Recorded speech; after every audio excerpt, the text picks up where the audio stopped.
Et à cette heure-ci, on la retrouve fringante, rayonnante, aux bonne humeur. Bonjour Françoise Degois. Bonjour Maximus, cher Maxime Yeddo, ça va bien? Oh Maximus, ça faisait très longtemps. C'est chiquissime Maximus. C'est ce qu'on raconte. Drôle Oui. d'époque avec vous, ma chère Françoise. Et la nouvelle étoile de LFI, Bali Bagayoko, maire de Seine-Saint-Denis, qui choque avec sa dernière déclaration parce qu'il a proclamé d'une certaine manière son droit à siffler la Marseillaise. Oui, dans une interview à notre confrère Antoine Oberdorf de l'Opinion, Bali Bagayoko assume et défend les sifflets sur l'hymne national comme un droit légitime, un droit à la réplique populaire, dit-il, quand la France se déshonore à l'international. Alors, Maxime, je ne suis pas une adepte du relativisme, bien sûr, et moi, vous le savez, j'aime la Marseillaise, les drapeaux, le patriotisme et tout ce qui fait nos rituels républicains.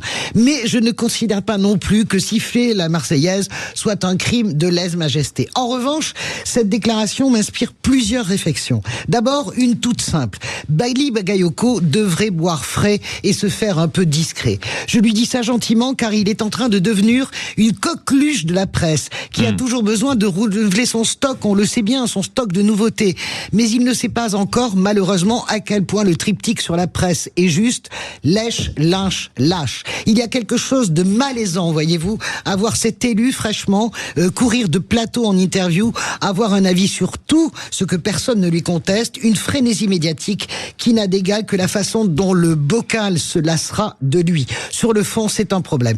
Et puis, le problème de cette phrase, c'est qu'un maire, d'abord, représente la loi et que la loi interdit de siffler l'hymne de la République. Ça, c'est le premier point de bon sens. Ensuite, parce que les mots qu'il utilise à dessein sont porteurs de division, de fracture, de détestation mutuelle. Je rappelle que la riposte populaire légitime porte un nom dans une démocratie.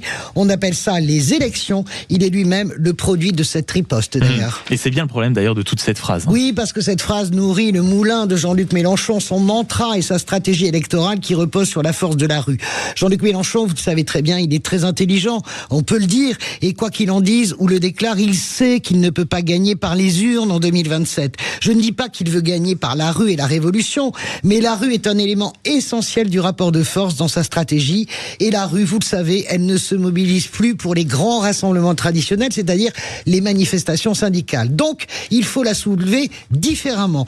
On se souvient que Jean-Luc Mélenchon, comme toute la gauche d'ailleurs et les syndicats, avait raté son rendez-vous avec le mouvement des Gilets jaunes en 2018, qui ne voulait pas être récupéré. Il appuie donc sur la touche Nouvelle France, qui est tout sauf un concept englobant, puisqu'il s'adresse uniquement aux quartiers populaires et aux enfants d'immigrés, dont Bali Bagayoko dit que ces enfants sont citoyens d'ici, mais aussi de là-bas.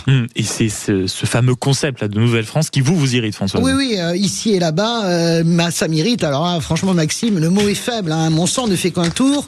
Ce sont les enfants de la République. Et même si la République a vraiment raté une partie de leur intégration, c'est vrai, il faut le reconnaître, ils sont ces enfants-là, de cette République-là. Cette République qui est également une République sociale. Je fais partie des gens qui comprennent l'aspiration des peuples qui ont été colonisés à être reconnus et respectés, enfin, eux et leurs enfants. Je ne crois pas qu'il faille se culpabiliser pour ce qu'ont fait nos aînés, mais je crois en revanche qu'il faut être capable de reconnaître vraiment profondément ces aspirations totalement légitimes à mes yeux. En revanche, utiliser cette rancœur, cette douleur plutôt, aussi comme argument pour massicoter là où ça fait mal, jeter du sel sur les plaies, c'est cela qui est totalement pervers. Et c'est en cela que Bali Bagayoko, qui parle d'où il parle, et je le comprends, est finalement totalement instrumentalisé par Jean-Luc Mélenchon, qui n'avait pas vu arriver ce candidat, n'avait pas vu arriver cette victoire, et désormais s'en sert aujourd'hui sans vergogne. Drôle d'époque, c'est le cas de le dire. Merci beaucoup Françoise Degois, on vous retrouve après 8h30, bien sûr, pour le grand débrief de la matinale. Il est 7h52. Bonjour Jean-François Aquili. Bonjour Maxime Yeddo. Votre invité politique, 8h15 dans ce studio. Aurore Berger, la ministre déléguée en charge de l'égalité entre les femmes et les hommes et de la lutte contre les discriminations. Et nous évoquerons notamment avec elle la question: à quand une loi intégrale sur les violences contre les femmes et les enfants? Ça, c'est sûr que c'est au cœur de l'actualité en ce moment. Jean-François Aquili, interview politique, 8h15 sur Sud Radio, 7h53. Dans un instant, il est avec nous, un certain Régis Maillot. À tout de suite.